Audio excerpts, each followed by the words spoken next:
Hey, yo, what's up, my Nate? Hey, whoa. You can't say that, all right? What do you mean I can't say that? You can't say that word. You can't just be like, What word? Like, we live in the same hood. well, so I thought we could. I'm going to call you my neighbor. No. Look, man, no, you can't use that word. You know, the N word. I'm not going to say it. I'm just going to call it the N word. You know? I don't think people call it the N word. It's not that big of a deal. I kind of think it is. People have used this word for centuries. Okay. No. Come on now. What have you been watching Django Unchained? Just because they said it in that movie doesn't mean it's okay for white people to say that. Django Unchained. I don't know what you're talking about. It's a movie, takes place during slavery. A freed slave becomes sort of a superhero type character. Dude, I was just going to call you my neighbor. Neighbor? Yeah. Oh. We live in, like, across the street from each other. We're neighbors. Yeah. Oh. But this movie, Django Unchained, what is that? Well, it's a Quentin Tarantino movie. You've never seen it? No, I haven't seen it. You haven't seen it?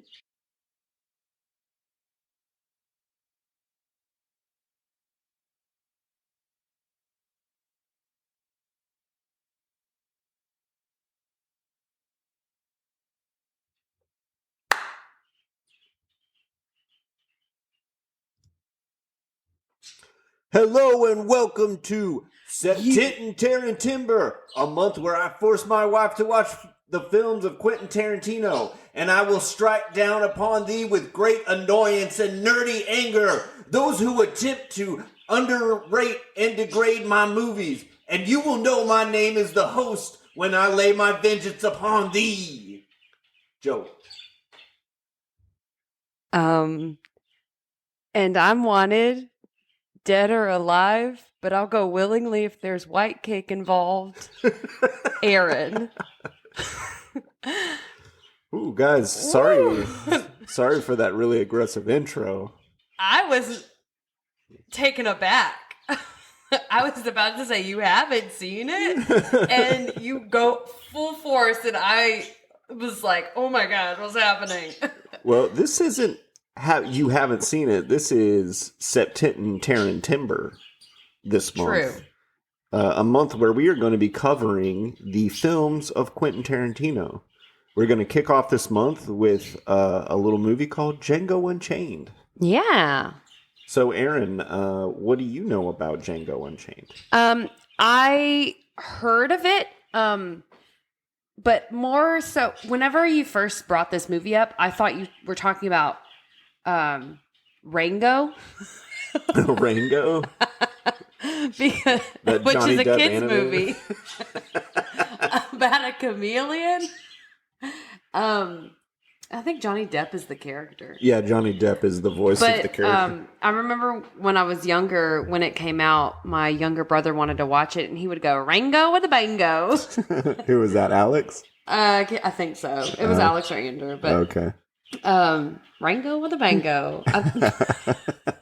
I don't even know why. But whenever you said Django, I was like, oh, that like chameleon.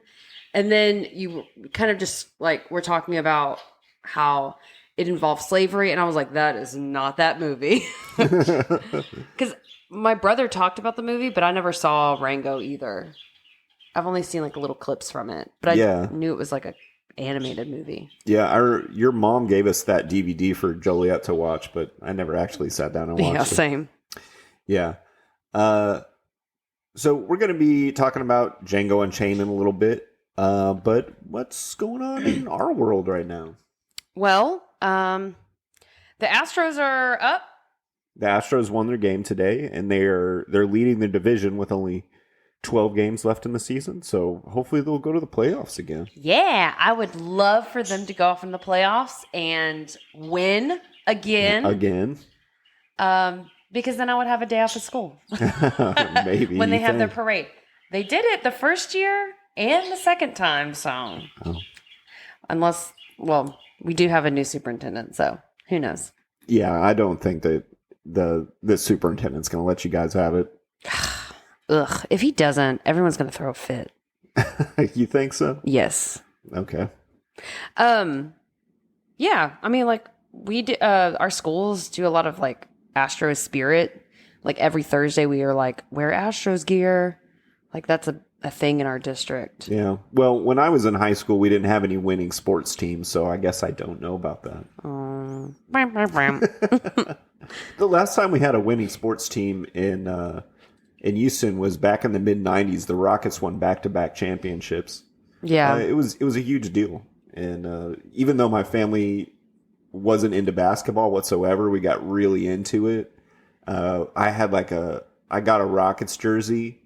And my dad got a basketball hoop to put in our driveway for Christmas one year, even though we rented that house. He's like, I'm going to put a basketball goal in somebody else's yard.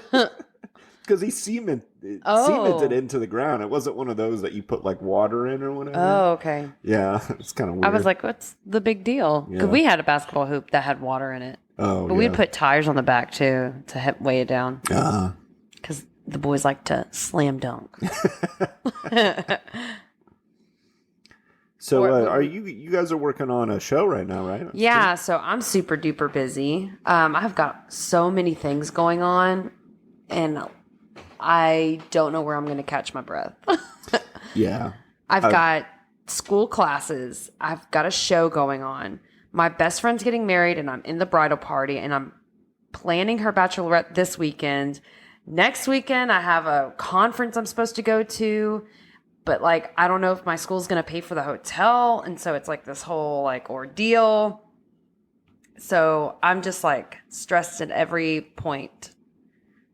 But you have this week off, which is great for you. Yeah. I'm on vacation this week. I don't know what I'm going to do. I'm probably just going to sit around the house and clean up, and maybe work on my project car a little bit. Need to weld up some motor mounts for it. Ooh. Because the engine is rocking back and forth like crazy. I dented the hell out of the oil pan. I'm afraid it's going to puncture it and the oil is just going to spill out everywhere. But ruin my $900 engine. Oh, that would ruin it if oil spilled in it? Well, if I caught it fast enough. Mm. But also I don't have an oil pressure gauge. So if the oil pressure just drops suddenly, I wouldn't even notice. Oh, okay. So... my project car, it runs and it drives, but it still needs quite a bit of work. And I've been putting it off because it's been too hot during the summer. Yeah. And it's starting to cool off finally. Yes, finally. So thank God. It rained so much this weekend, and I'm so happy about it. Yeah, we finally got rain after months. Everybody's lawns are dead here in Houston. Yeah. It's crazy. Anyway. Onwards and upwards. I already asked you what you know about Django Unchained. What do you know about this movie? Oh, well, I saw it when it first came out. And in the theaters? No, I didn't see this one in theaters.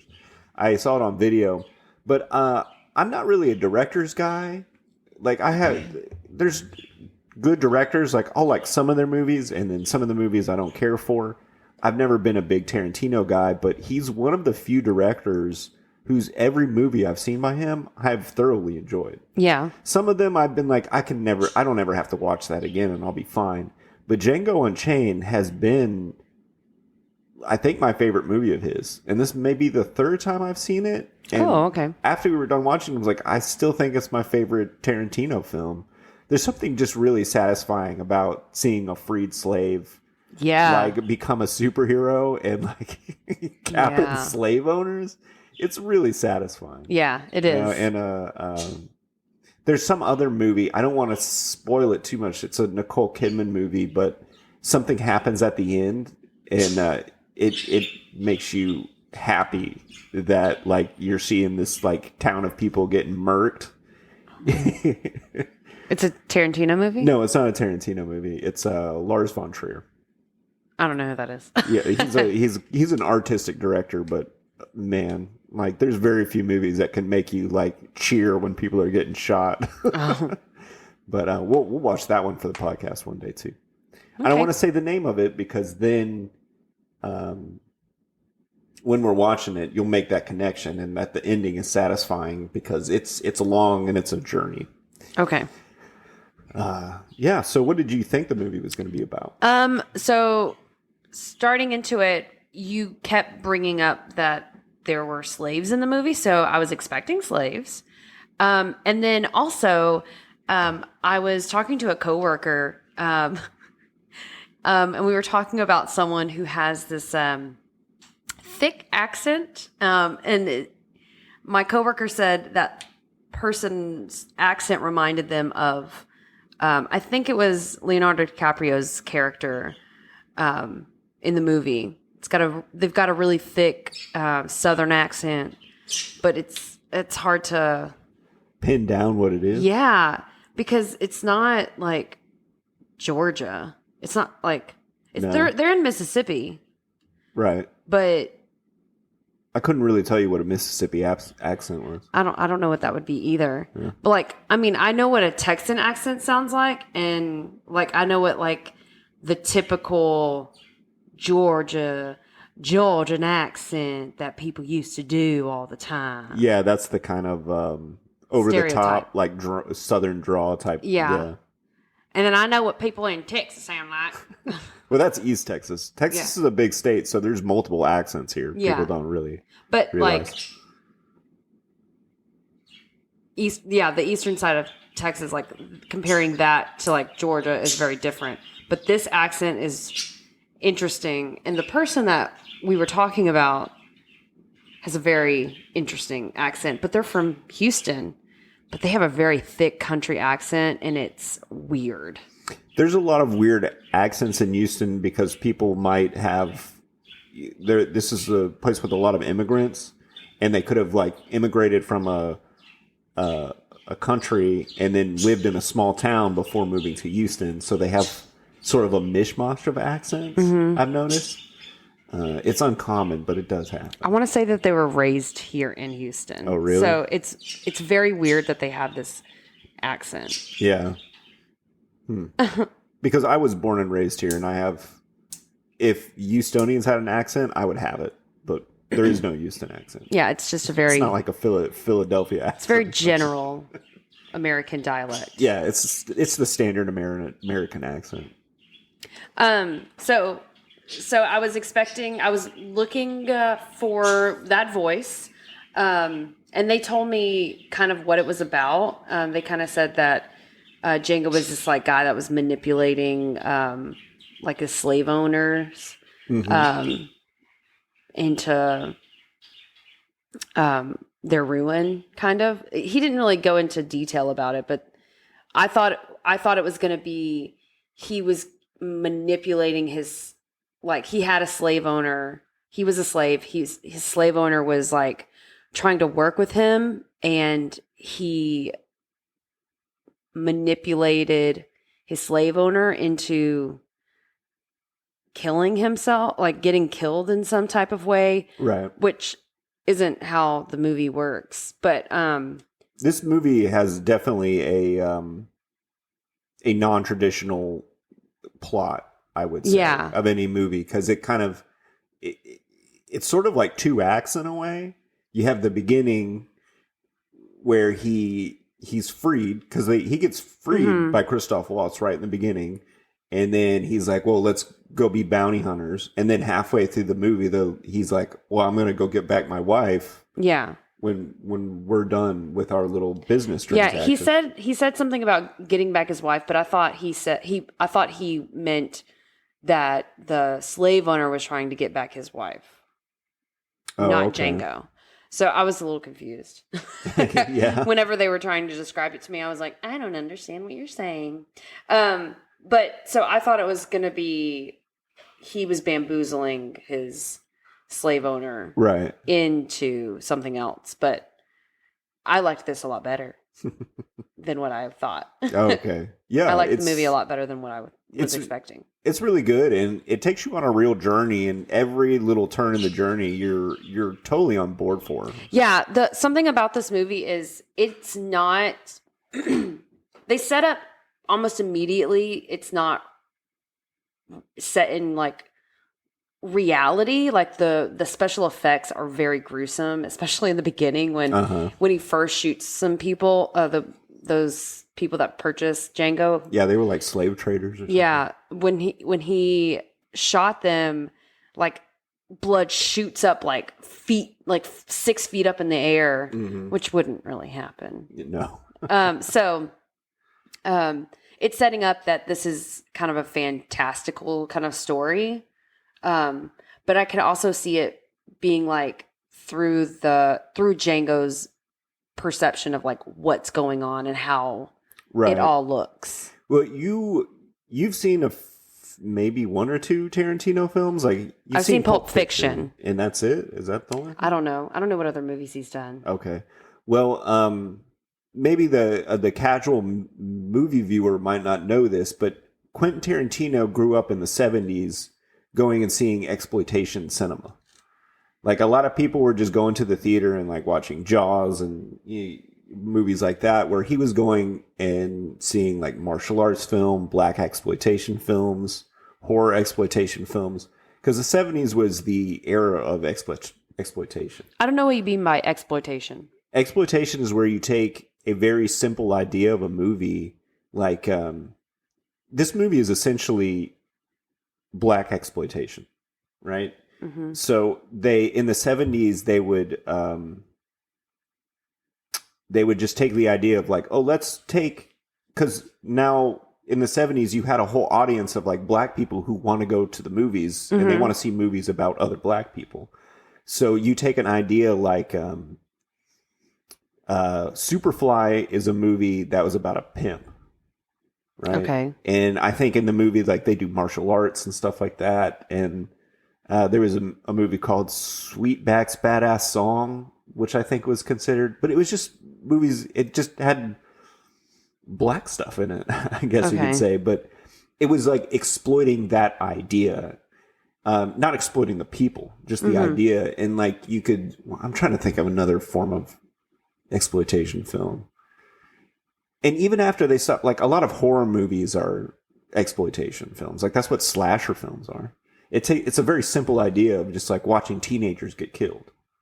Mm-hmm. So that's just what exploitation film is. It takes a simple idea that martial arts films are exploitation films because it's a super thin plot, and then you just watch Sonny Chiba beat up like 50 dudes. Oh, right? Okay. So that was huge in the 70s. Mm-hmm. Exploitation film. And so that's what Tarantino was every weekend. He was just going to the theaters and watching these movies. And his movies are so unique because he would go see these movies and he would take like the 5 good things about it and zero in on it and be like, I'm going to make a movie that has the 5 good things out of this terrible movie. And that's pretty much what all of his movies are. You can kind of see what he's exploiting in each one. So this would kind of be like his black exploitation film. Whereas like Inglourious Basterds, which we're going to be watching next week, it's also it's about World War II, but it's not a true story. Yeah, it's not accurate. Yeah, it's not accurate. It's just, he's just taking some ideas from these exploitation movies that he watched, and he's putting them into, bigger budget, more well-made movies, and that's why his storytelling is so unique compared to other directors. Mm-hmm. So, just thought I'd explain that. Okay. Do you think you know what exploitation is now? No. I'm guessing you mean like. Let me look up an actual definition for it. But what were you saying? So, like an exploitation film in Jason. Yes. In Friday the 13th, they're exploiting teenage sex. Sex and murder and bad things happening. Being bad gets you bad things. Essentially, yeah. And then they're just that's the plot of it, but in the real thing that they just want to do is just slash people. Right. Yeah. Here on Wikipedia it says, an exploitation film is a film that tries to succeed financially by exploiting current trends, niche genres, or lurid content. Exploitation films are generally low-quality B movies, though some set trends, actual critical attention. become historically important and even gain a cult following. So yeah, a lot of horror movies are B movies. They're not. They have small budgets and stuff like that. But I guess you could say I don't really know the difference between an A movie and a B movie. an A movie is like the really big budget stuff. Like Barbie is an A movie. These aren't terms that really exist anymore in the industry, but it's really more like studio-backed films and then independent films. Oh, so independent would be B movies. Sort of. Back in the day, in the era of where studios ran everything, you would have the A movies, and they would have the big stars in it, like Marilyn Monroe. And then you would have B movies in it that were lower budget, and they had the lesser stars. Like Ronald Reagan was a B movie actor before he was in politics and stuff like that. And generally, those movies would be in black and white instead of color. Stuff like that. But now, pretty much any movie that's going to be produced by a studio is going to have a big budget. Maybe not as big as Avatar, but it's going to have a big budget. And then the independents, because they want to make the movie that they want to make, they have to do it for less money. Like, we went to see that movie Theater Camp. That was an independent movie because you could tell it was on a shoestring budget. Yeah. And but they didn't want the studio meddling with it. So, but that's kind of what the difference between what an A and B movie would be now. Okay. Yeah. So now I understand the exploitation film is they're taking a concept like slashing people and then they write a silly plot around it. Right. Exactly. Okay. Yeah. I got it. Or, I mean, it can be something as like sexploitation or something like that. You know, before like porn was a thing. You could have these movies, and the whole point of it was like, oh man, we're gonna go see, and there's gonna be like boobs and butts and stuff like that. Yeah. So, yeah, they're just kind of it's marketing essentially. Yeah. Okay. Yeah. So a little history lesson for you. A very bad history lesson that was not researched by me. So tune in next week when we watch Inglourious Bastards. All right. Would you like to get into the movie? Yeah. Okay. So the movie starts off, and it's we see some slaves. What was it, like 5 slaves? And they are being trekked what looks like a very long distance because they're traveling over several different types of terrain. Yeah. They're in a desert. They're in a forest. They're in like mountains. So it's a very diverse range of. They're going a far distance. Yeah, and you'll notice. And it says that they're in Texas somewhere. So which Texas is huge. Yeah, there's definitely multiple types of terrain And here.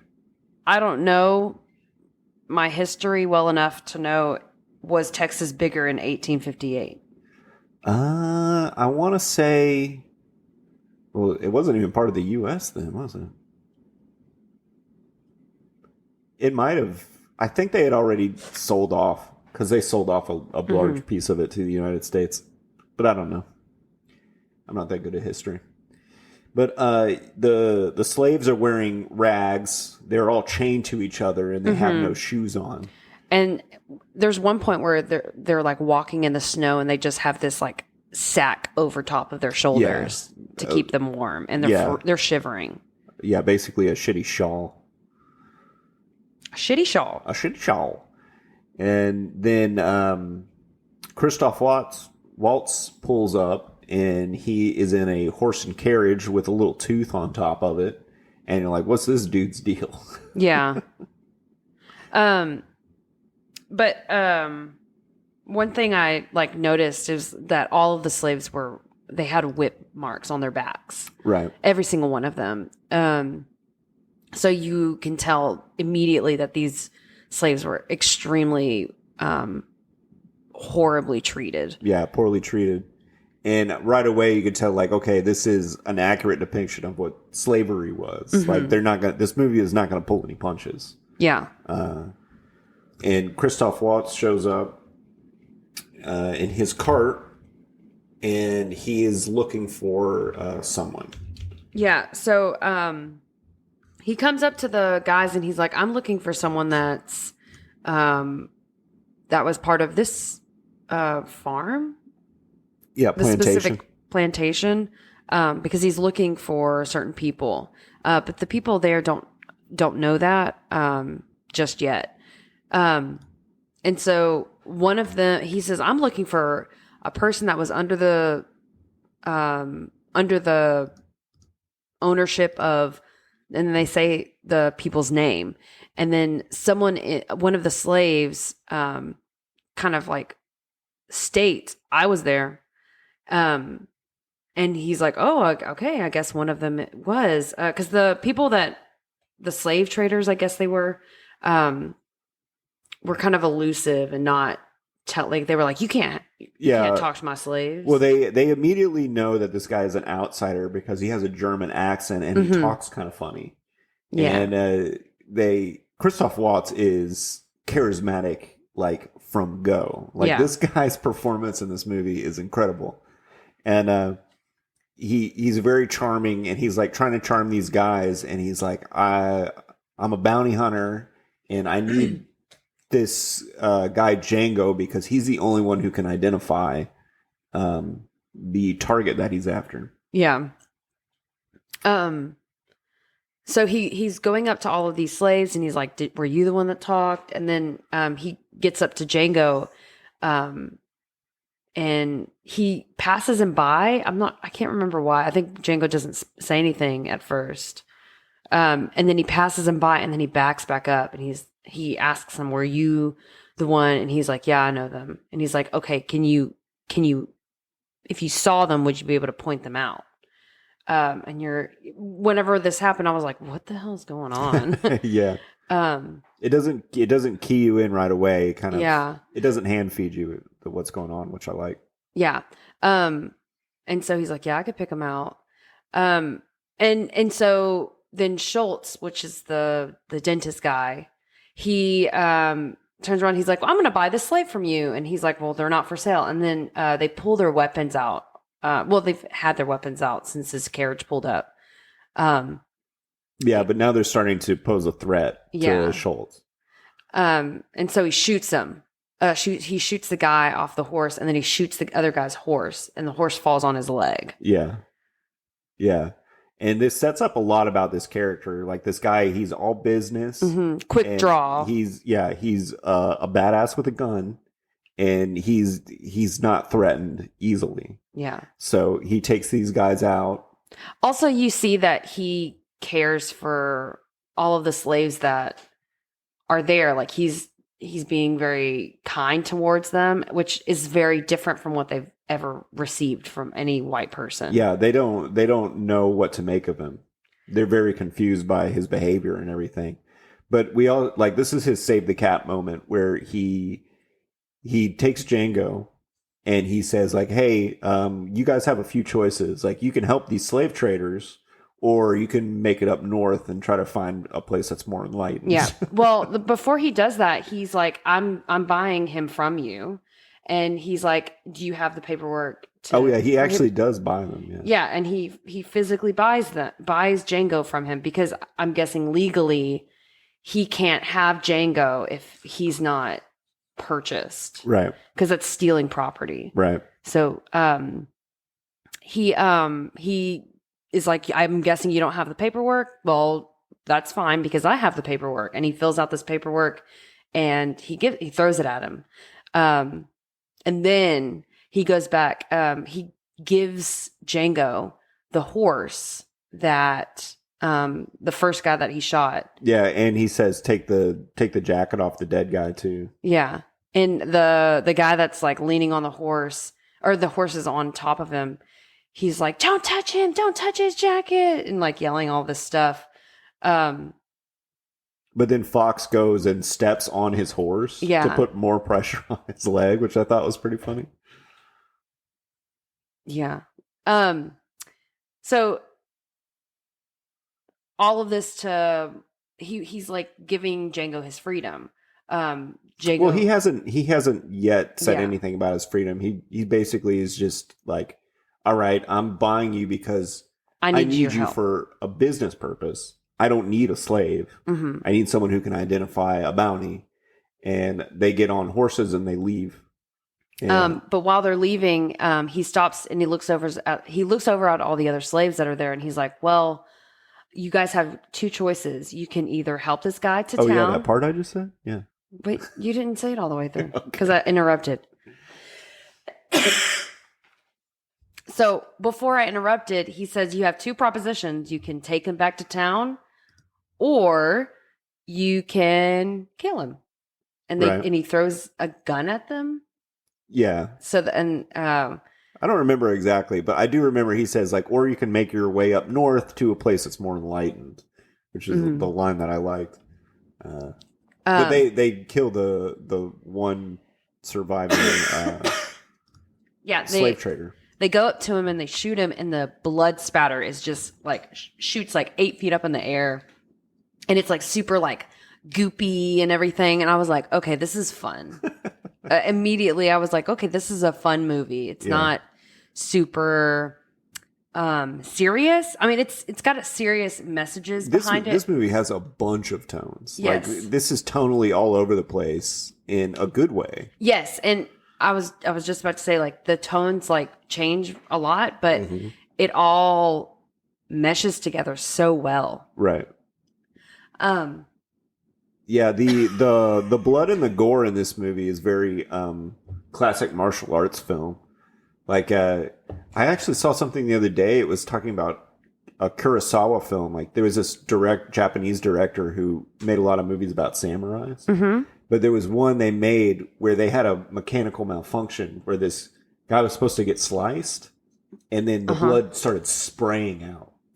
And it was an accident, but they left it in the movie, and people liked it so much it became a trend. Oh. Like, have you ever seen Kill Bill? Yeah. Yeah, that's a thing in Kill Bill. Like, someone gets their arm cut off and it'll just spray out. Is that a Tarantino movie? Yeah, that's Tarantino. Okay, I've seen several Kill Bills. Well, there's only two.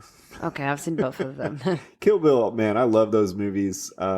They were supposed to be like one epically long movie. Yeah. And they split it up because the studio's like, all of this is so good, we don't want to cut it up. So we'll release it as two films. And I was like, that's one time when the studio made a right choice with some of their notes.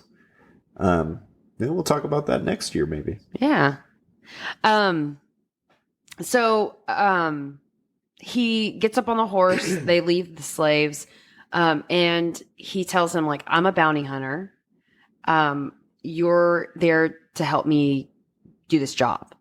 That's all I needed you for. Right. But he was like, I need you to come in as a character because you coming in. Oh, well, you're skipping over a lot. They ride into some town, some like muddy looking shit Texas town. And they go to a bar, and everybody's staring at him. And they're riding through the town at first, and everyone sees him on the horse, and they're like, get that guy off a horse. Like, he shouldn't be up on a horse. Yeah. Well, Jamie Foxx actually says that they've never seen an N-word on a horse. Yeah. And we're going to be nerdy white people on this, and we're probably going to say N-word a lot, so... Yeah, because they say the N-word a lot. And we're too afraid to say it for real. Too afraid, but more importantly... I don't want to, but... Classy enough not to say it, because that is not okay for us to say. Yeah, I don't want to say it. But, they go into town, and he's like, they've never seen a black guy on a horse. Then they go into a bar, and the bartender's like, hey, he can't come in here. Mm-hmm. And Christoph Waltz is like, I don't care. Yeah. So the guy, he runs out, and he's like... I'm going to go get I'm going to get the deputy, or sheriff. No, he says, like, he's like, make sure you get the sheriff and not the marshal. Yeah. He's yelling, Marshal. Yeah. So that's when... Well, is the sheriff over the marshal? The marshal is like a state official. Or no, he's probably a United States marshal. Okay. So the sheriff is just the like county guy, maybe town guy. I don't really know. I don't know that much about law enforcement. Mm-hmm. But a sheriff is definitely below a U.S. marshal. Okay. I'm pretty sure he was saying, go get the marshal instead. Because I remember him saying, like, he was yelling sheriff, but he said, get the other guy. instead. Oh, I don't know. It could, maybe I have it Yeah, backwards, but, but it's not that big a deal. Yeah. So he grabs the sheriff and he comes up and he, God, we watched this a week ago. But in the bar, they have a couple drinks, and Christoph Waltz basically lays out like, "Hey, I'm a bounty hunter. I used to be a dentist, but it doesn't pay the bills the same way taking bounties does. So you can." He's like, make sure, he's like, "You can spot these guys, right? Mm-hmm. Like, you know what they look like." And he's like, "Yeah, I can pick them out easy." And he's like, "Will you help me get this bounty? And I will agree to free you." Yeah. And so he agrees. And then that's when the sheriff comes back and says, "Hey, come out here." Mm-hmm. And then Christoph Waltz goes out there, and this is when we find out he's got the little sleeve gun. Yeah. Right? So he shoots the sheriff, and everybody freaks out. And he's like, "Now go get the marshal." Yeah, now go get the marshal. And so the bar owner runs back to go find the marshal to bring him back, and then Django and Schultz go back inside the bar, and they sit around for a little bit longer. Right. And Django's kind of like, what the hell am I getting myself into? Because I think with him being a slave and parading around on a horse and all of these looks, I feel like he's kind of scared at first. Like, what are they going to do to me? Right. But Schultz is really showing that he's going to protect him. Right. Because he's an asset to him. Right. Yeah, you slowly see Jamie Foxx's character turn just slowly, like every little beat of the movie. He's becoming more confident and more independent and more sure of himself. Yeah. Until the end of the movie, like the very last couple scenes of the movie, like this guy is like a total superhero. Yeah. You know? But you see him, like, you see the change in Django so smoothly throughout the movie. Yeah. And the first change is when he's got that blue costume on. Oh my gosh, yeah. Yeah, that's the first big change you see in him. Yeah. So Schultz, the marshal comes back and everyone's like got guns drawn on him. And Schultz comes out with his hands up and he's like, "Django, we're going to go out with our hands up. We're not going to make any movement. And I'm just going to talk. You're not going to talk at all. I'm going to talk everything."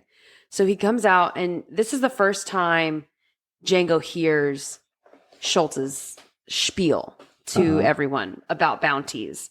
So he comes out and he's like, "Well, the sheriff that you had, his name was actually not that name. He had a different name. And he's actually wanted dead or alive. And so I've got to send this body back to the state or the United States. And you guys right now actually owe me $500. Yeah. And then he says, like, "I can tell you're angry, so I'm just going to tell you that it's illegal to shoot an officer in his duties." Yeah. So it's just like, he's got these guys by the balls. Yeah. And they're angry as hell. And he looks at the thing and he just goes, "Get the hell out of my town." Yeah. So Schultz is like, "Yep, that's fine." And they leave. And that's whenever he is like, "Django, okay, we're going to go to this place to see if those people are at the this plantation." Yeah. Because they're under a new name. Mm-hmm. They're going by a different name instead of the one that they used to go by when Django was owned by them. Right. So also we find out about Django's wife and why he was being traded. Yeah. And because he secretly married his wife, and they both ran away. Yeah, they both tried to run because they're like, "This is the only way we can be together." Mm-hmm. So he tells Christoph Waltz about this, but that's about it at the moment. We don't find out that her name is Broomhilda just yet. And then he picks out his costume because he's like, "You need to play a character for us to do this." Yeah. And so you have to come in with a costume. I need you to have your full character and you can't waver from it. Right. So he comes out and he picks out this, and he's like, "You're letting me pick my own clothes?" And he's like, "Yeah, of course." Yeah. Because he's never in his entire life had any autonomy whatsoever. Yeah. Yeah. So he picks out this ridiculous costume. And you see that like it's just him kind of getting to be his own person, so he kind of goes to the extreme. It's a really goofy costume. Yeah, I think it's intentionally boyish. Yes. With the little neck, I don't know, frilly thing. Is there a name for that? Do you know? No, You I mean make the costumes. ruffles. Ruffles, I guess. I mean, I'd have to look back at the costume. Yeah. And it's bright blue, which is a boy's color, and it's also kind of like a jumper. Well, I mean, it's like a jacket. It's like a riding jacket, and like for a steward. Okay. Like it's like very European too. Yes, it's very European. Not Western at all. I think that's the biggest like funny part about it is the costume is so European, in like European. Like, I don't know. I thought it was sort of like a little bit antebellum South too. Okay, maybe. Yeah, but I mean European too. I'm not saying it's not. I'm just That's kind of what like I gathered from it. The trousers that like ended at the knee that were bright blue. But what I really saying is like what it's saying is like he's sort of in a boyish phase. Yeah. Like in his development. Mm-hmm. Right. I mean, he's a grown man, but he's been a slave all this time. He still doesn't even know how to read at this point. Yeah. So like I think part of what they're trying to convey with this costume is like, yeah, he's in an adolescent phase right now. So they go to this plantation and we meet Don Johnson. You know who Don Johnson is? He looks like the colonel and like the... Yeah, he does. I love Don Johnson. He's really charismatic and he's great in this. They have a really great exchange when he gets there. Like because he's never had he doesn't know how to deal with a freed slave. Mm-hmm. So he's like, nope, don't treat him like a white man. And then he's like, well, then how do you want me to treat him? Yeah, because he tells one of his girls to go show Django around the property. And he's like, she's like, so how do I treat him? Like, I don't actually think that's actually what she says. But he's like, don't treat him like a white man, but don't treat him like a slave. And so she's like, well, how should I treat him? I don't remember what he says to her, but it's a really good line. Yeah, he's like, he thinks of somebody specific, like a kid from town. You know, Jimmy? Yeah, that was it. It was like Jimmy. It's like, yeah, well, treat him like Jimmy. Yeah. And she's like, okay. So she's like leading him around the property and he's asking like, have you heard of these people? They might be going through a different name. But I don't even know how he really gets it out of her, but she's like, yeah, these three guys, they're brothers and this is their name. And they're going by different names. Yeah. But what was, do you remember what Schultz was pretending to be doing there? Cause I forget. No, I don't remember. It was some business proposition, so that Django could figure out if he could find him. And he does. He sees she says one of them's in the field and the other two are over there about to whip a slave. Right. So he sees him in the field and he goes, okay. So he goes over to where they're about to whip the slaves, and you can see that they do like somewhat of a flashback from when he was being whipped and his wife was being whipped. Yeah, that's right. And it's a woman slave that's about to be whipped, and she's crying and screaming because she's so scared. Right. But there is that flashback, and like Jamie Foxx is trying to talk to him and being like, hey, look, don't mess up her face. Like, she works in the house. Like, if you mess up her face, she's not going to be good for her work anymore. And, yeah. And also the guy with the whip, he's got pages of the Bible like put on his outfit or whatever you want to call it. And did you recognize that guy? No. He's the guy from Sideways who was the cuck. You remember that? Mm-mm. No, when he goes to retrieve the wallet and like that couple is in there having sex and he runs down the street naked. Oh. That's that actor. Okay. I didn't want to tell you during the movie, but Yeah. So he sees that, and then he runs up on them and like steals the guy's whip, right? Yeah, he steals his whip, and then he shoots the other guy. Did he have a gun? I don't even Yes, remember. he did have a gun. Oh, He okay. shoots the other guy, and then he gets the whip out of the other one's hand, and he starts whipping him. Yeah. Which is like, you can see that he's just going to town. Yeah, he just All of the anger that he's ever had for these guys is just being thrown out onto them. Yeah, he didn't make the conscious decision to do it. It just it just came out. Yeah. Yeah, all of his anger and frustration all at that one moment. He sort of just lost control. But it's also very satisfying to see some slavers getting whipped. Yes, It's so good. And I think there were even flashing, like it was flashing between him hitting him with the whip, and then his wife and him being beat. Yeah, it's cutting the tension between those two things. Yeah, it was good. Very beautifully shot, I guess you could say. But. And then he shoots him and kills him. Right. And then everyone starts. Schultz comes up to him and he's like, Who are these guys you killed? And he was like, they were the people. And he's like, okay, well, where's the third one? And he's like, oh, he's riding over here on this horse.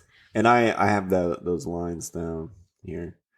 So Dr. Schultz is aiming in, and it's far away, so it's hard to see. And he goes, "You sure that's him?" "Yeah." "Positive?" "I don't know." "You don't know if you're positive?" "I don't know what positive means." "It means you're sure." "Yes." "Yes, what?" "Yes, I'm sure that's Ellis Brittle." Yeah. It was really, I really like that part. Like, But yeah, it was a really great part. It's because it was showing that he's never had any kind of education. Because slaves didn't get that opportunity. Also Schultz has a weird way of speaking because English is a second language. But it's just, Tarantino is really good at writing dialogue. And this was just one of those moments I was like, yeah. Al dente. Yeah. So he shoots him off the horse, and then Django goes, I'm positive he's dead. Yeah. So he starts, like, you can tell that Django's a smart guy. He just never had the opportunity to make anything of that. And so he immediately is able to use the term positive immediately, right after he's heard what it meant. Yeah. So, and it wasn't wrong. Yeah, I didn't even think about that. But he immediately now. So it shows how smart he is. He shows that he's a cognitive person. Yeah. Yeah. Hey, I didn't even think about that.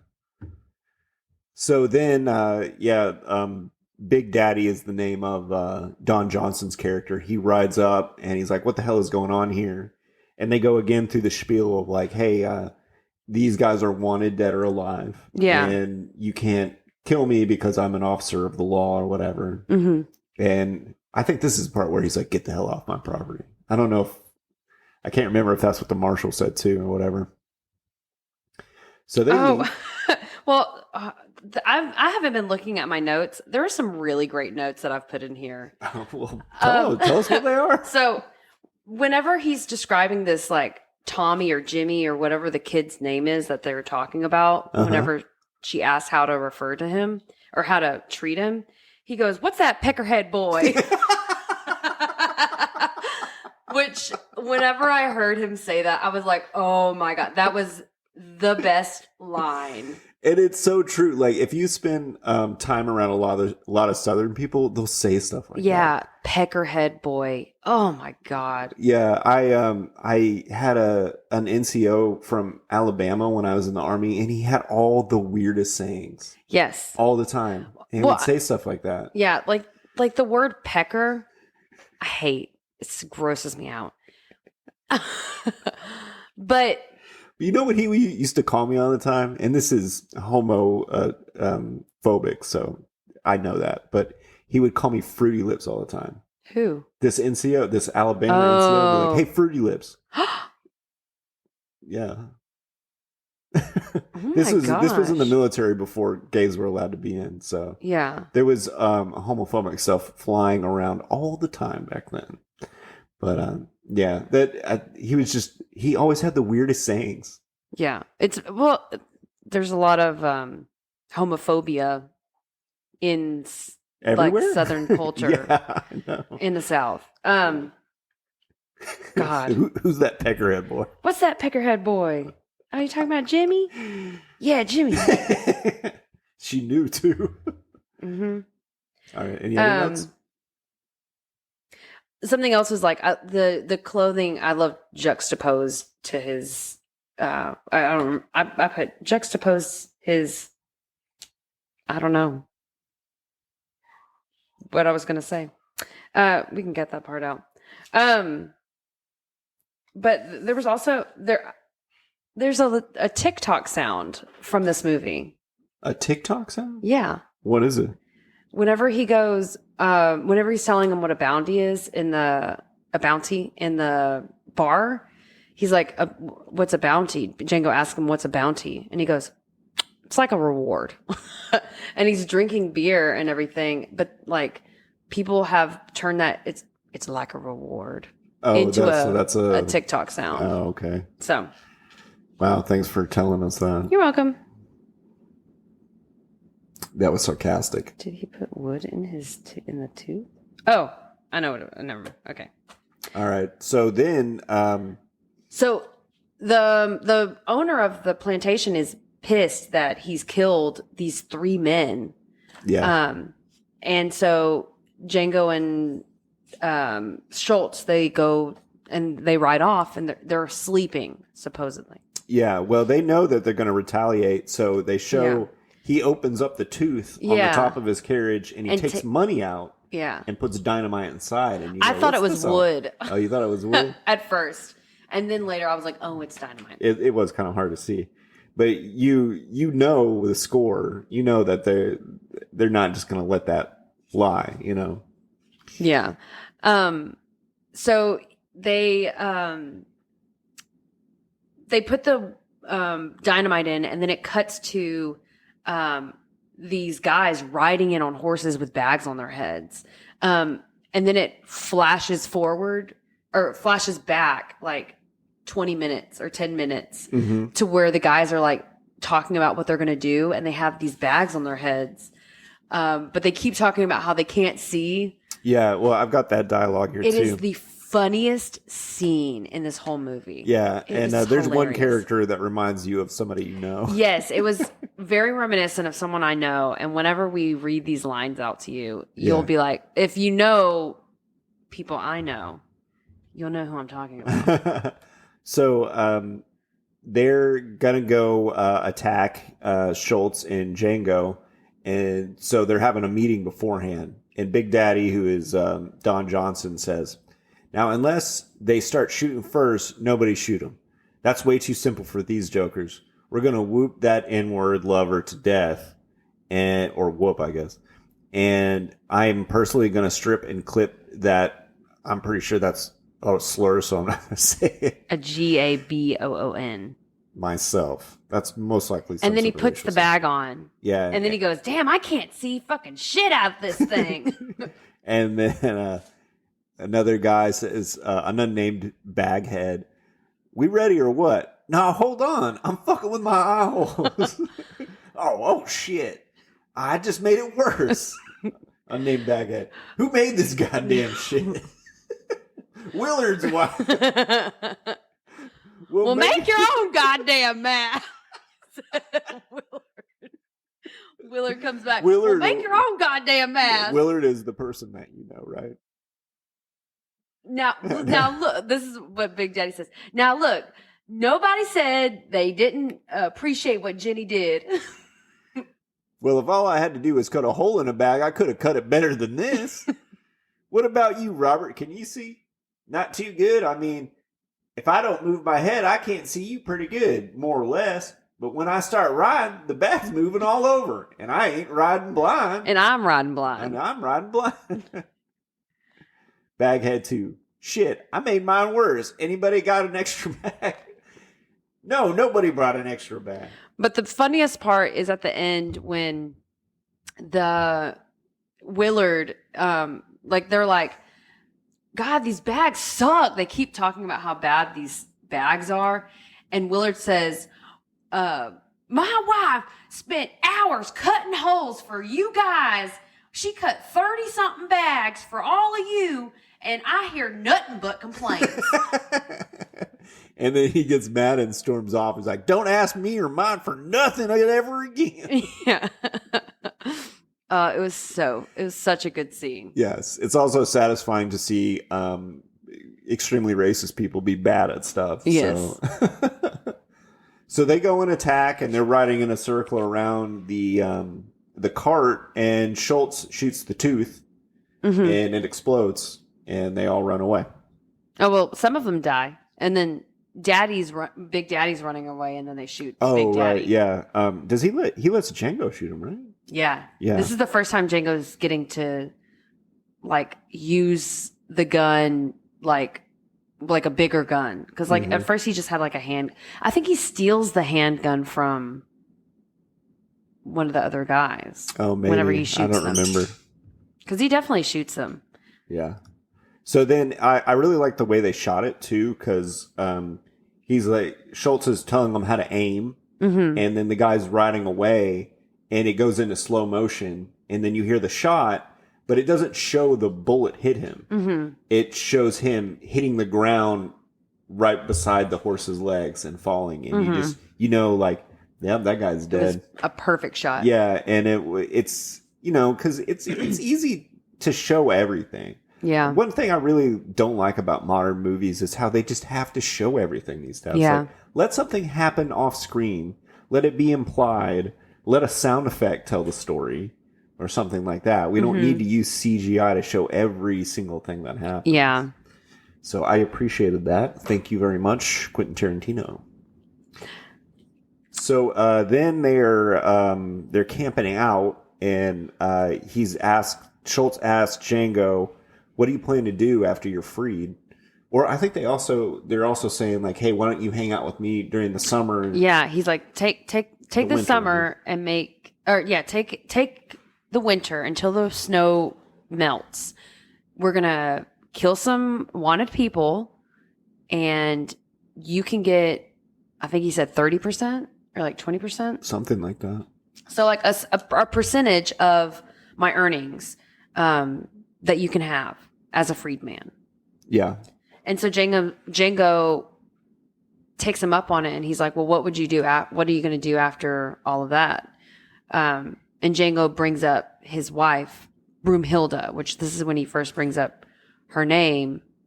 I think he brought it up earlier too, but he might have. I don't know. But Schultz goes into this story about Broomhilda,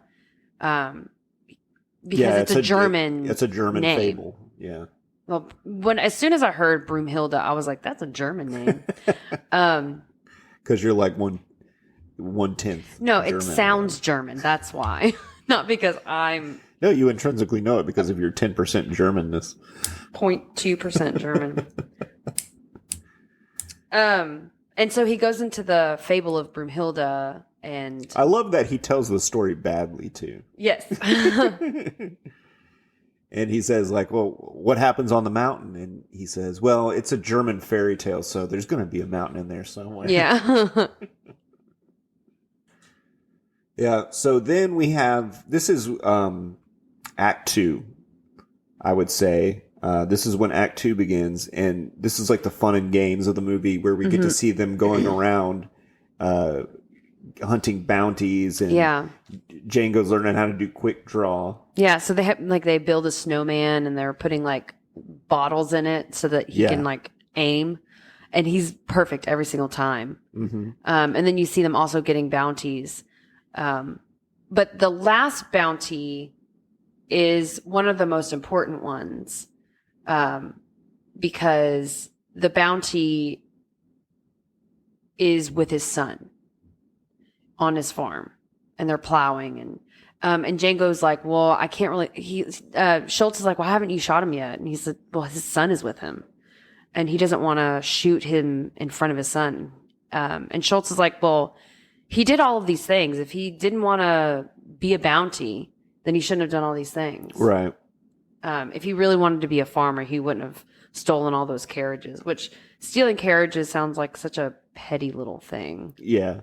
Well, one of the big flaws in this movie is like bounties are, I don't think that's a real thing, like bringing in dead bounties. I mean, because you can't get justice on a dead person. I think that's extremely rare. yeah. But literally every bounty in this movie is like, yeah, we're going to kill him. Wanted, dead, or alive. Always. Yeah. But like it's dead is easier. This takes place in a fictional world, so you'll just buy into it, right? Yeah. Who cares? So they kill that guy, and they take in some bounties, but you notice that the snow is starting to melt. Mm-hmm. So this is when they're like, okay, we got to hash our plan to figure out how you can save your wife. Yeah. And figure out where she is. So they figure out that Broomhilda was sent to Mississippi because whenever they ran away, one of the stipulations was they had put an R on their face so that they knew that they were runaways and they weren't allowed to be back in the house. But also they said that they had to be sold separately. Right. They could not be sold together. They wanted them to be separated.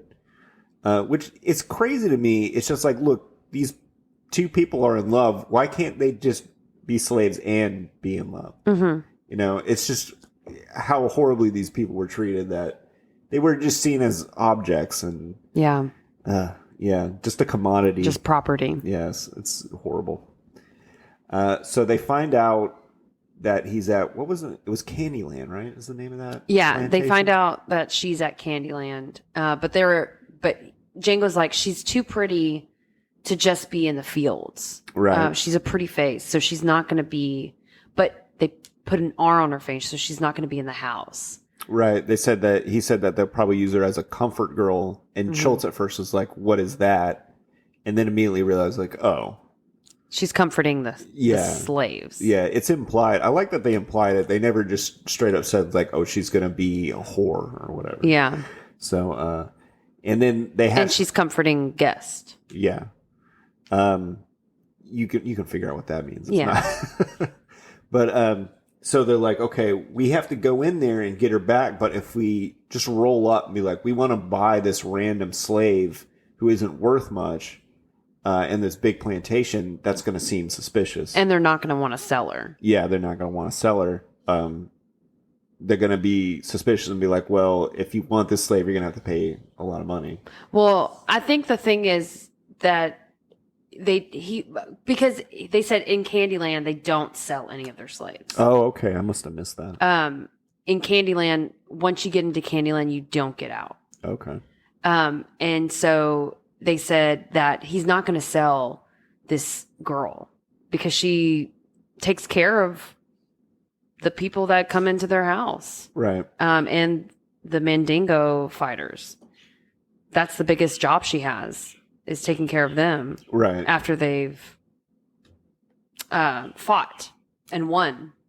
So she's a commodity, and he's not going to get rid of it because he has plenty of money to.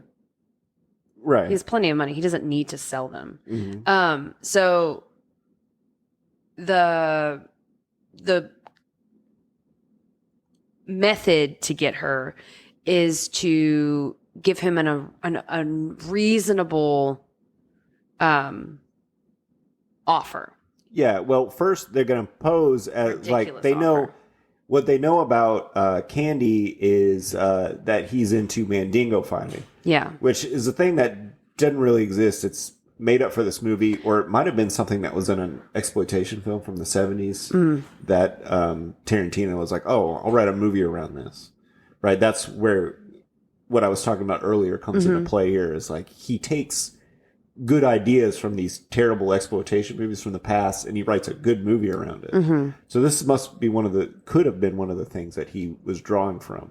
But he's like, we'll go in there posing as people who want to get into the fighting game. Yeah. And once we're there, we'll cut a deal, and then we'll be like, oh, can you add in Broomhilda because she speaks German?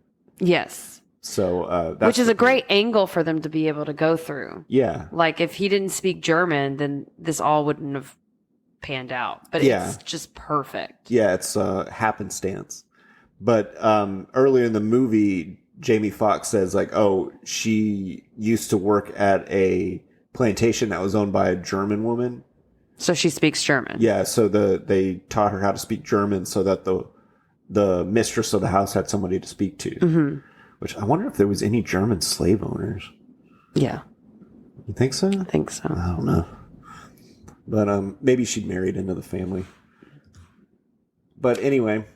So they go to Candyland, and they're saying that they're going to buy a Mandingo because Schultz is now interested in Mandingo fighting, and he wants the best Mandingo fighter. Right. And he knows that Candyland has them. So he goes to Candy and he says, well, I want to buy one of your Mandingo fighters. I want to buy the best one. And the angle with Django is that he is a Mandingo expert. So he can pick out a Mandingo if they're going to be a good fighter or not. Right. But sorry. No, I was so they go to, it's not Candyland yet. They go to somewhere. His house. They go to his home. Right.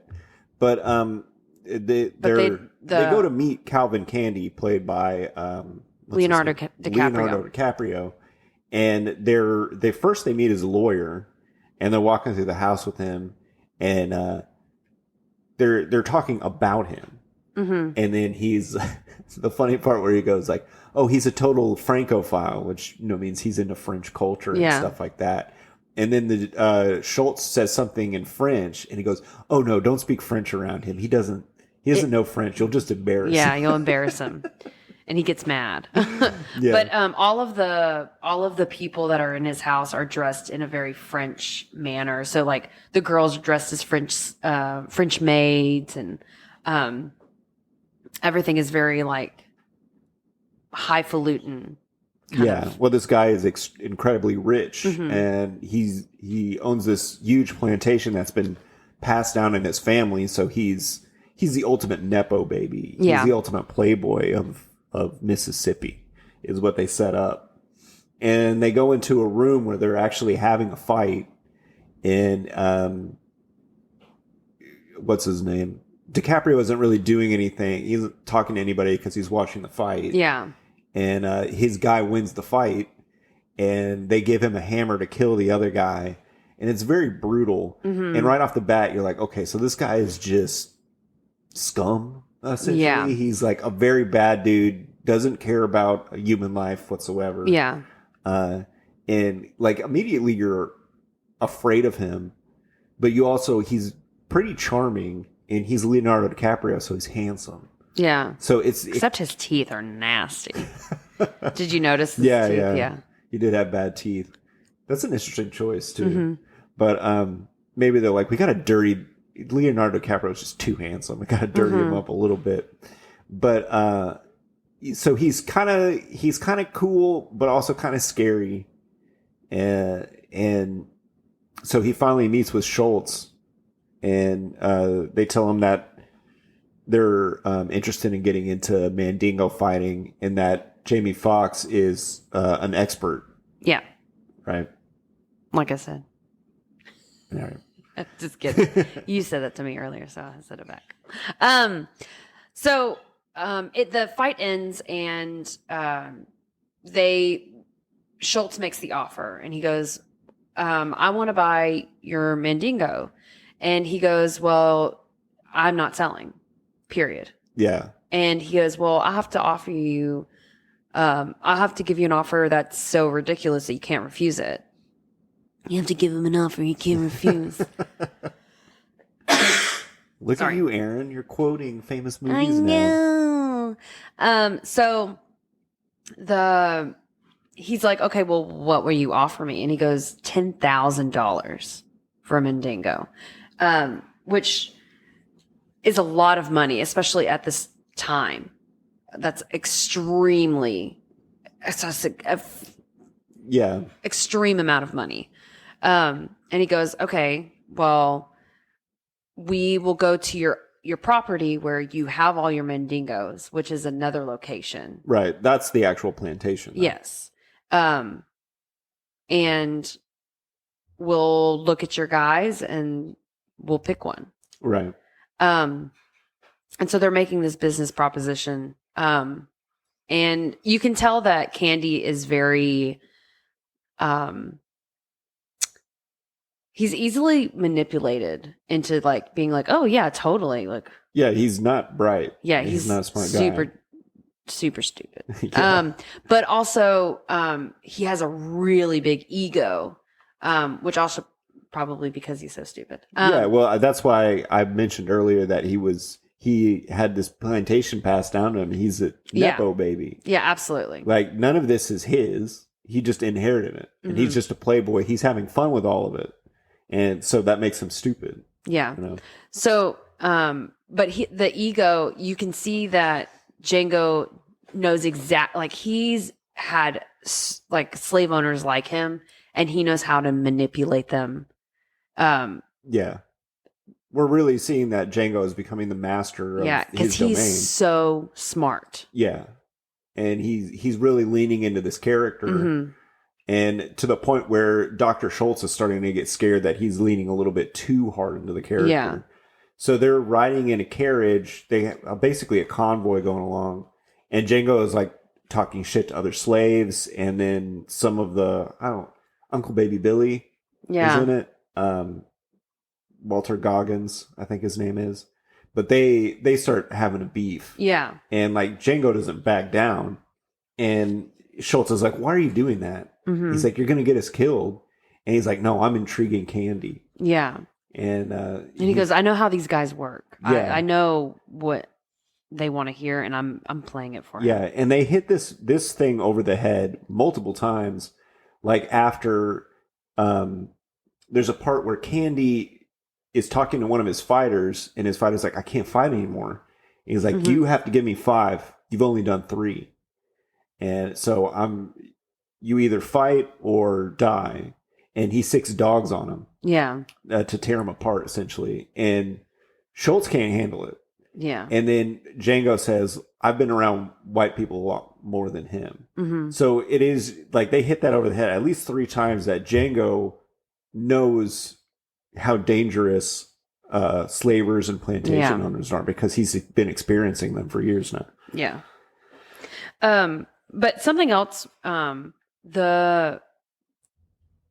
you can tell that slaves are treated extremely different from Texas to Mississippi. When they first get into the town, I'm going back a little bit. When they first get into the town, they're wearing these contraptions on their faces, and like the males are wearing this harness that's holding their mouth shut. And the women have these like barbed things around their heads.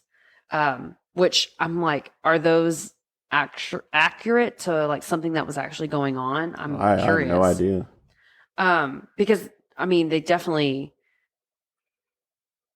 tortured a lot of slaves, in very different ways and in a variety of ways. And I wouldn't be surprised if these were based There's no telling some of the horrific stuff that was done. Like, we can't even know everything. Yeah. But,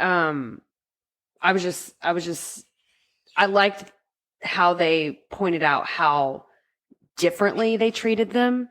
So it shows you just how nasty all of these people were that they were dealing with. Yeah. Like we said at the beginning of the podcast, this movie does not shy away from the horrors of slavery whatsoever. And I appreciate that a lot. So then we're getting into the plantation, and they make it to the house, and we're introduced to his sister, Candy's sister. His sister, which is a strangely semi-incestuous relationship. Yes, because they're like kissing and. Yeah, which I like that. That's some interesting character development about. He's like excited to see his hot sister. Yeah, and she's excited to see him too. Yeah, so you're seeing like, wow, this guy is even more depraved than we've already found out. Yeah. And then we're introduced to, I think, the best character in this movie, Sam Jackson. I did not realize that was him. Yeah, it's because it's so different for him. The costuming, the makeup, and his His performance completely changed the way he looked. Yeah, because he's known more as a leading man or a character actor, whereas in this, like, he went pretty method with this. Yeah, and I was surprised. I don't know how he went method. Well, like, he dived into the character more. I know that, but like, I'm not sure how he did that. Like, I don't know how he prepared for the role. Okay, whatever. I'm just using this colloquially. So okay. He went more method with this, like by putting on more makeup than he normally does, and just kind of like diving deeper into this character, which is kind of like an Uncle Tom character. Because he prioritizes like pleasing the white people. Yes. And separating himself from the other slaves. Yeah, well, because he runs the slaves. Yeah, he's like the head guy, but also he thinks of himself almost as a white person. Yeah. Well, something else that happens before they get to Mississippi, Django's talking to Schultz, and he's saying, if I'm going to do this character, this is going to be, I don't remember what he calls himself, but it's some type of character that he said is worse than the head of house, which is what the Samuel Jackson's character was. Okay. But he's saying, like, I have to be, the slaves there are going to hate me. And he's like, he said that he's going to be the person that he's always hated. Right. Because he had people like that towards him. And he was like, they hate them more than they hate the house person. I can't remember what they call him, but. All right. So we get there, and then we meet Sam Jackson's character, who absolutely loves what Calvin's character. Yes. And you kind of think, well, maybe it's just an act. But as the movie goes on, you're like, no, he really does love this guy. Yeah. And part of the reason is, like, he's also able to manipulate him.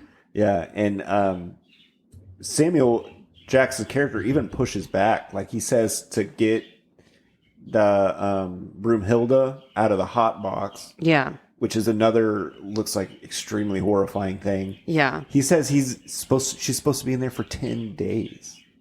In a metal box in the sun. In the sun. That would kill most people. Yeah. So, yeah. So we see that he doesn't really have much of a conscience when it comes to the slaves either. But he says, get him out. And he's like, why? And he's like, well, we have someone here who speaks German. What's the point of having a slave who speaks German if we can't pull him out when a German person shows up? Yeah. Right? So he's like, well, fine. And he goes to this hot box, and they open it up, and they're like, get her out. And they throw cold water on her, which that shock of like being so hot. She's naked in this hot box to then have water thrown on you. Just that shock could kill someone. So they, whenever they brought her out of the box, immediately I thought, if she sees him, she's going to run to him. But I didn't. That was before they actually went up to the box. When they pulled her out, I was like, she definitely has no ability to run or go anywhere. So they wheel her. She probably can't even see. Yeah, they wheel her in a wheelbarrow into the house to get her cleaned up. Or not into the house, but into a place to get her cleaned up. Right.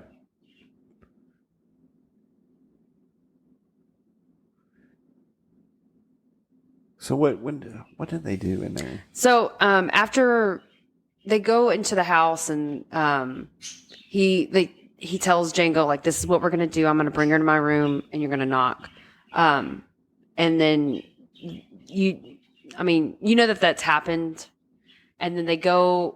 What we actually see is when she's walking up the stairs with a woman, right? Yeah, I who think it got was her ready. Oh, it wasn't his sister. It wasn't. And his sister was with him. Okay, I thought so. With too. her, so that after the sister and the other slave woman got her cleaned up, they brought her up. Right. And they're like fixing her, and you're like, oh, you're so pretty. He's gonna love it. You're gonna speak German to him, okay? And she hasn't spoken German in a while. They say, and she's like, just try your best, just do whatever you can to speak German to him. And so they bring her into the room, and you can tell his sister is like, oh, let me like come in, and like, because I don't know, I don't really know how that would go, but yeah, but basically he just brings Broomhilda in and is like, thank you, and slams the door in her face. Yeah, and she's like, oh, okay. Yeah, and then once she's in there, his attitude changes, and he like offers her some water. Yeah, and you can tell she's like super duper scared. And even whenever he offers her the water, she's scared to drink it. Yeah. Yeah, this is new territory for her. We don't know if she's been, pimped out to men before. Mm-hmm. But anyway, he just comes clean with her, and he's like, look, I've got something to tell you. Your husband's here, and he's on the other side of that door. Well, he doesn't say that. He says, I'm talking to you in German so that they don't know, in case they're listening. But something's going to happen. It's really important that you don't scream or make any noise. And so then you hear the 3 knocks, and Django opens the door, and then they see each other. So he doesn't tell her that her husband's here. Yeah. Which I think is so much better. I didn't remember exactly how it went, but it is better than what I said it was just now. So for sure. Because like just being like, hey, just heads up, you're going to want to scream, but you cannot. But we're going to make this situation better. And so he comes in, and they, that they're going to talk about what their plan is. Yeah. But he comes in, and they see each other, and he goes, hey there, little troublemaker. Yeah. And then she faints, and Schultz says, you silver-tongued devil, you. Yeah. Which is a nice moment of levity, because it's been pretty tense for the past few scenes. So Tarantino knows what he's doing. Mm-hmm. So then the next day, they are at dinner, or maybe it's that night. It's probably that night. Mm-hmm. But they're going to make a deal for one of his fighters. And Samuel Jackson's character is starting to catch on. He sees the way that Broomhilda is looking at Jamie Foxx and confronts her in the kitchen. It's like, that guy. He's like, I don't know. Well, so this is what I saw when I was watching it as a first time watcher.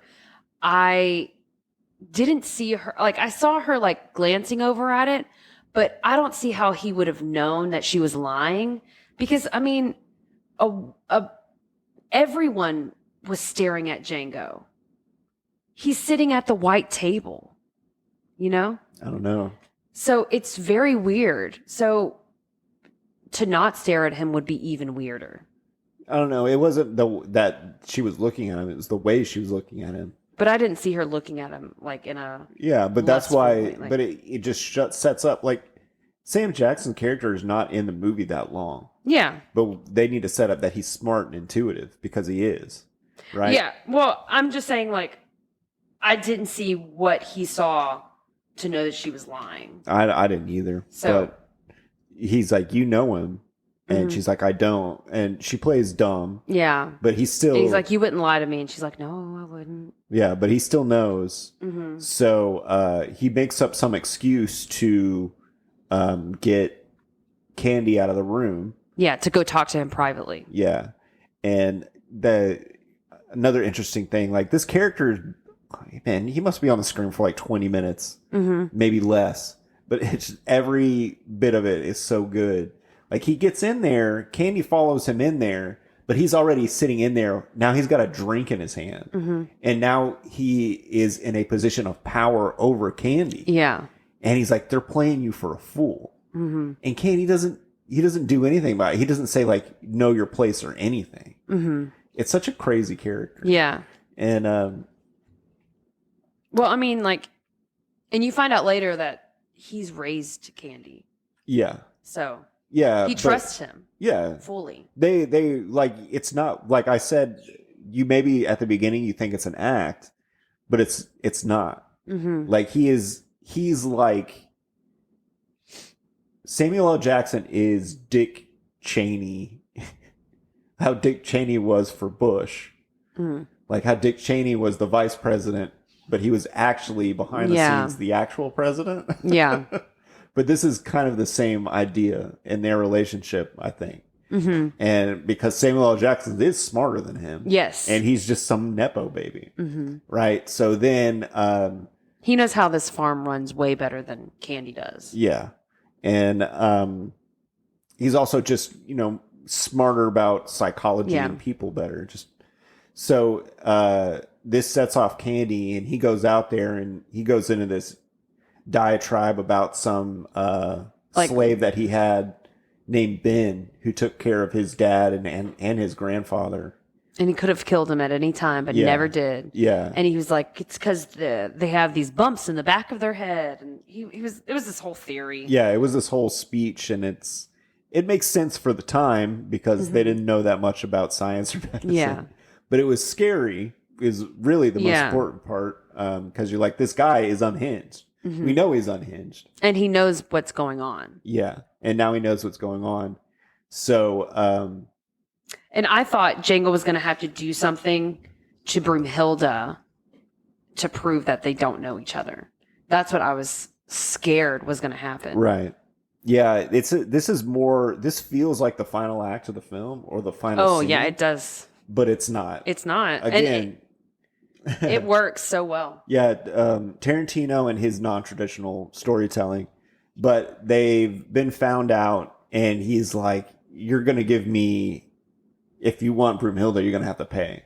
Yeah. And well, because they've been talking about the Mandingos, and they were like, oh, I'll sell you my third best one. Yeah.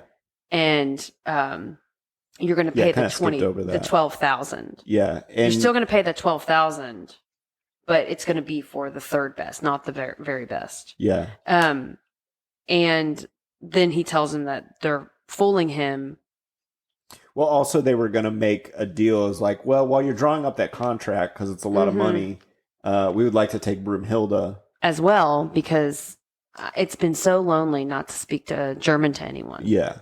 And that's at which point I think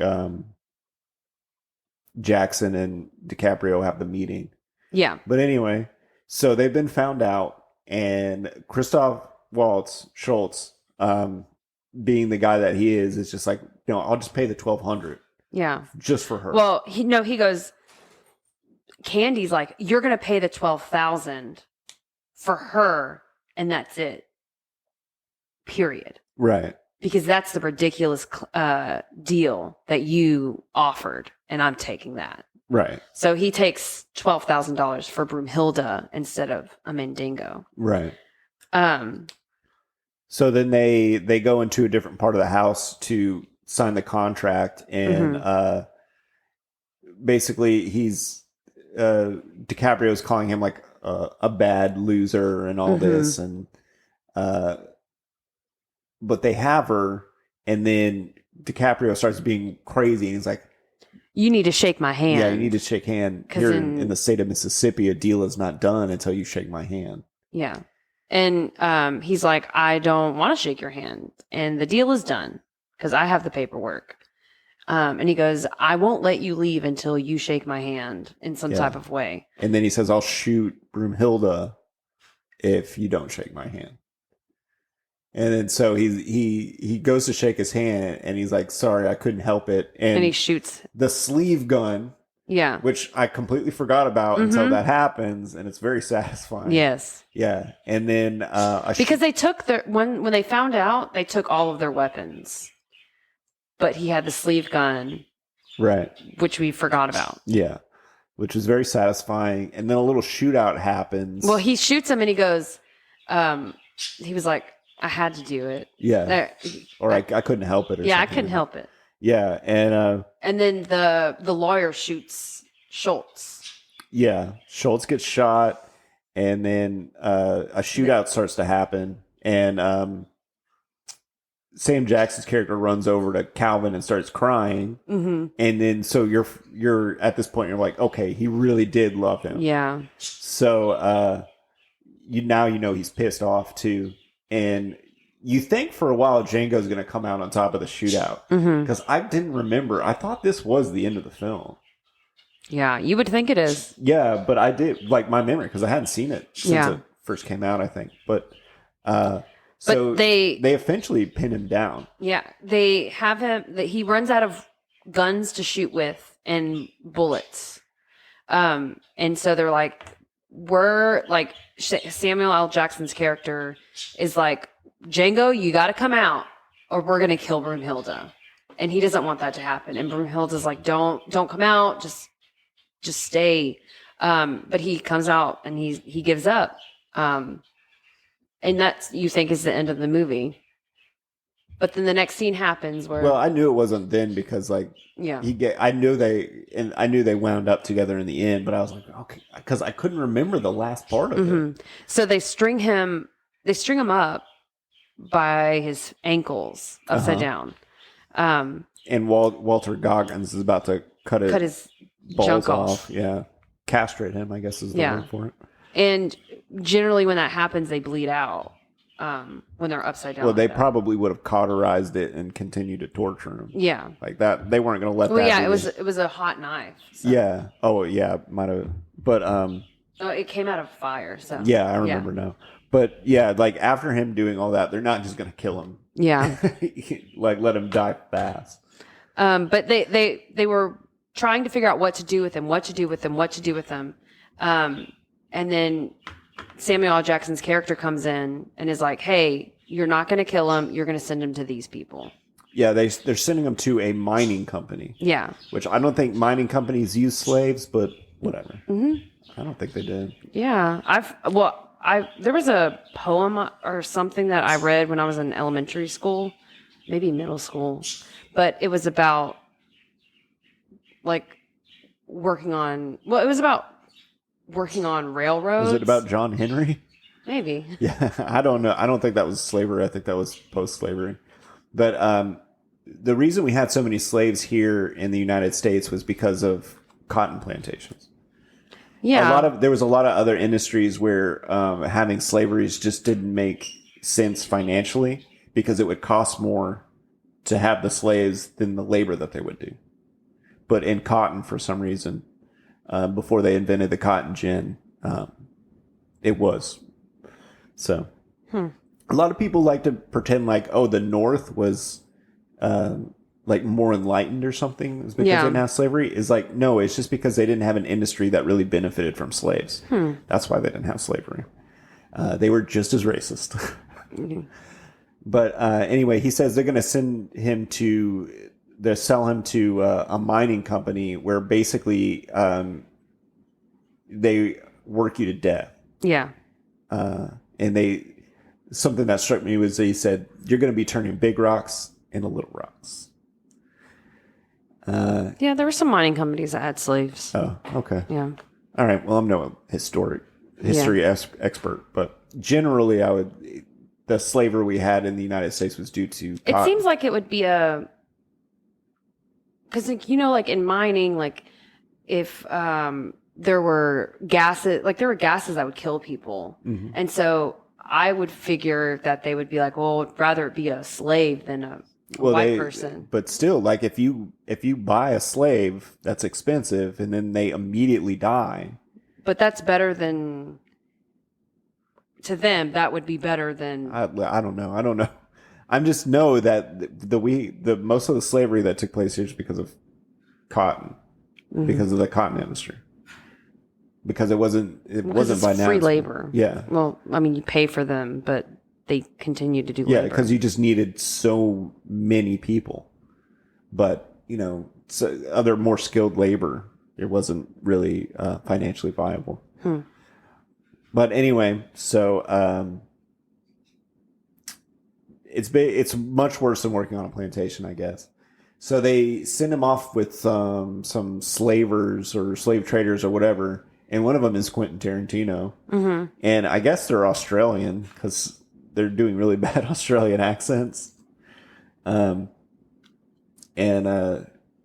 Django's with some other slaves, and he's like, "Hey, I'm not a slave. I'm a free person." Well, he's separated from the other slaves. The other slaves are in this like cage. Yeah, they're in like an iron riding. cage. They're not walking, but they're making Django walk.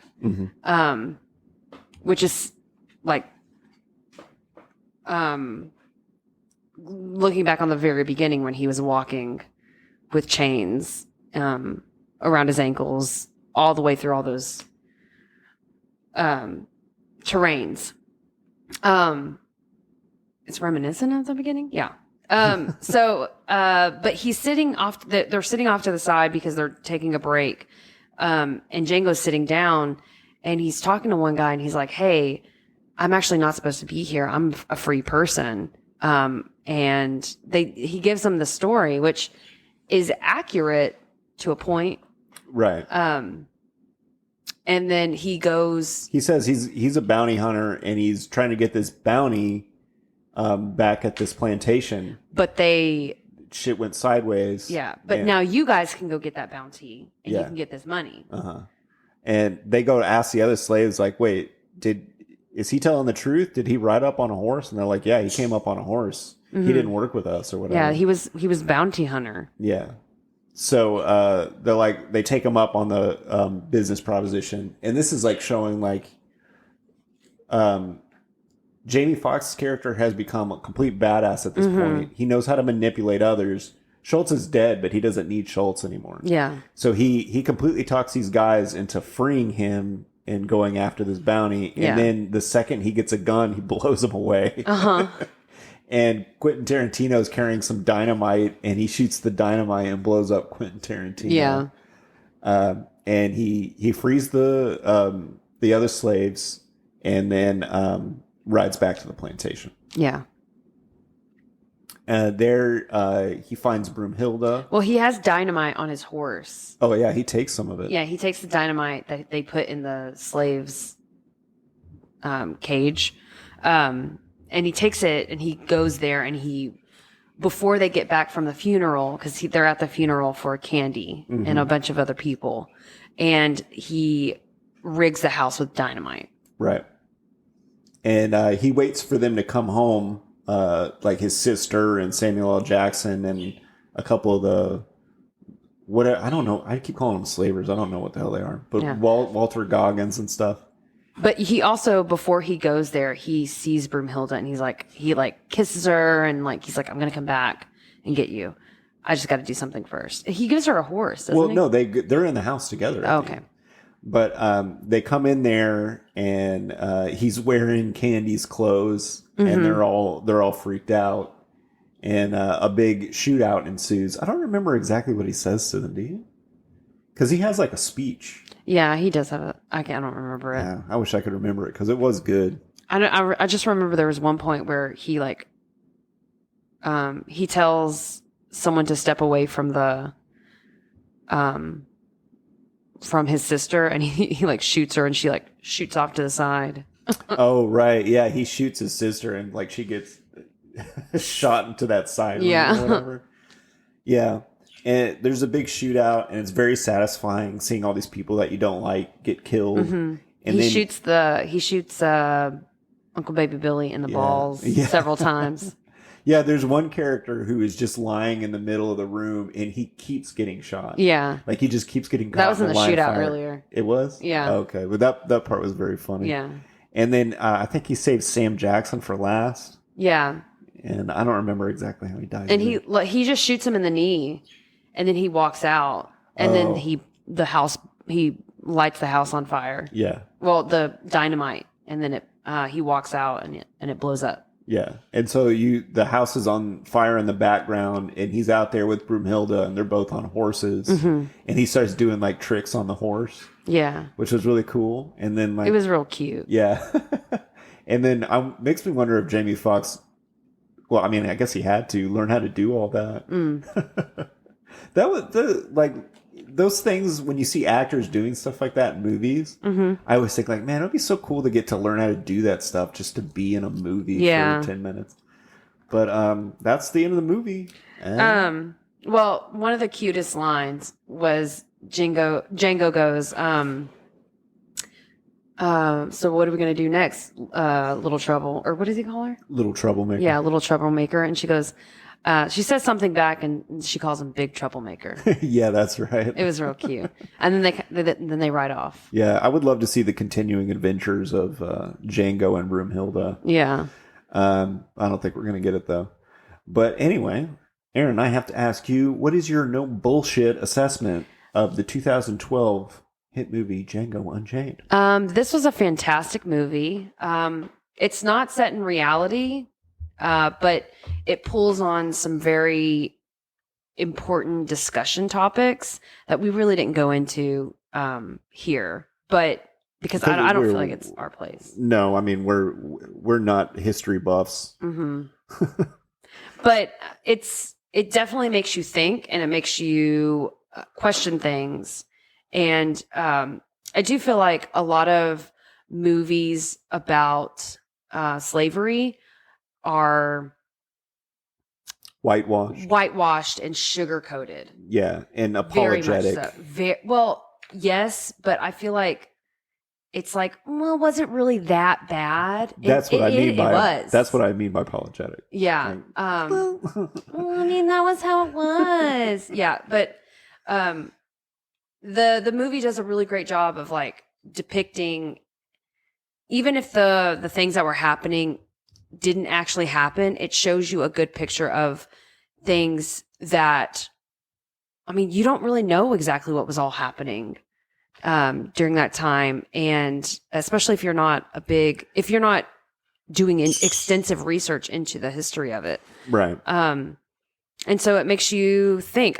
Whenever we were watching after the movie, I was like, oh, I wonder, was Mandingo fighting a real thing? Which I looked it up.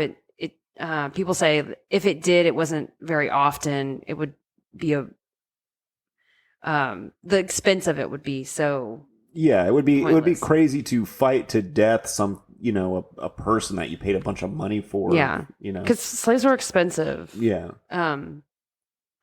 If it did happen, it was on a very rare instance, and probably someone who's extremely wealthy. Yeah, which Candy was supposed to be very wealthy. Yeah. So, but I mean, it makes you question things, and it makes you look back and think, okay, it wasn't easy. I mean, I've even heard people say like, oh, well, it wasn't that bad for them, and like all of these other things, which it was. It was. It was. So I really enjoyed the movie. I would watch it over and over and over again. Yeah. It was fun to watch too. Yes, it's a fun movie. It's got so many different tones and takes you through so many emotions. And it was empowering to watch Django overcome all of those things. Yeah. Which was the best part of the story. Yeah, he essentially becomes a superhero. Yeah. In it. And I love that. It reminds me of a movie. There's a Ving Rhames movie called Rosewood. And it was kind of like the same idea, except for it happened in Reconstruction, where he was this black dude who fought in the Civil War, and he's kind of like a superhero character to these like former slaves, I guess. Mm-hmm. But I haven't seen that movie in a long time, but it's good. This movie it's very satisfying to see slave owners like get killed. Yeah. That's like all I can say about it. It's just really satisfying. And I love that they didn't shy away from like the actual horrors of slavery. Mm-hmm. The people who say like it wasn't that bad. Yeah. First of all, they were wrong. It was. Yeah. But have your entire autonomy taken away from you, even if you were like well fed and had good shelter over your head, you think you would want that? Yeah. No, you wouldn't. It would be horrific. There is no good slavery. Yeah. There isn't none. But yeah, this movie is very satisfying and fun to watch. It just has a little bit of everything. Yeah. Yeah. So watch it. Yeah, so watch it. I highly recommend it. It's one of my favorite Tarantino movies. So we were going to play a game, but we're running a little long. So I think we're just going to cut it off there. I want to play the game, though. We haven't played a game in like 3 episodes. So what? But like, I mean, there's probably some stuff in there that we could kind of trim up a little bit. Like there's some times when we repeat. All right. Okay. And we have like lots of time because we paid the extra. Right? Yeah. Okay. All right. So we're going to play 4 quadrant. So our first category is musical. And while Joey's pulling up the genres, 4 quadrants, we have 4 movies and 4 genres, and we have to decide which movie fits best in that genre. Okay. So the next one is slasher. Our third one is going to be sci-fi.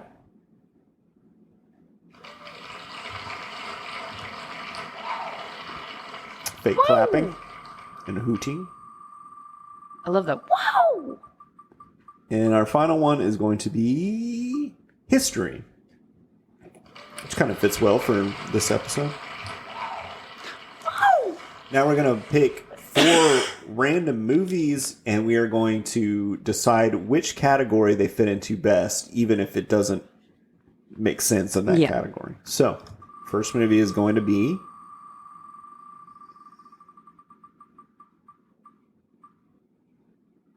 The Help. Another good movie for this episode.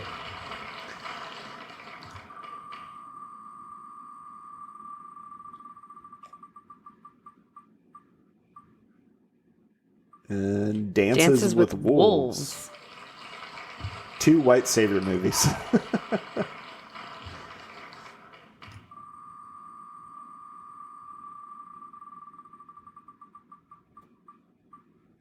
Third one is going to be The Sixth Sense.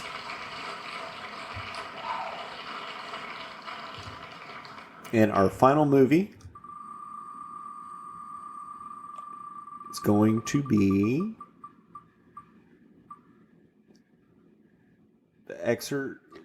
Pirates of the Caribbean.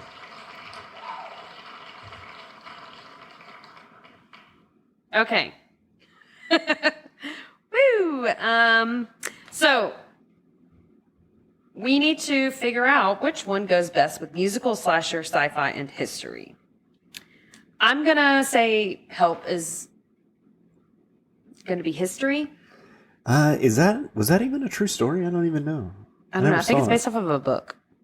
Oh, okay. Well, what are the other ones? You've never seen The Help? No, I've never seen it. Oh.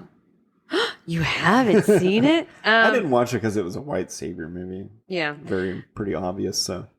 We have Sixth Sense, Dances with Wolves, and Pirates of the Caribbean and The Help.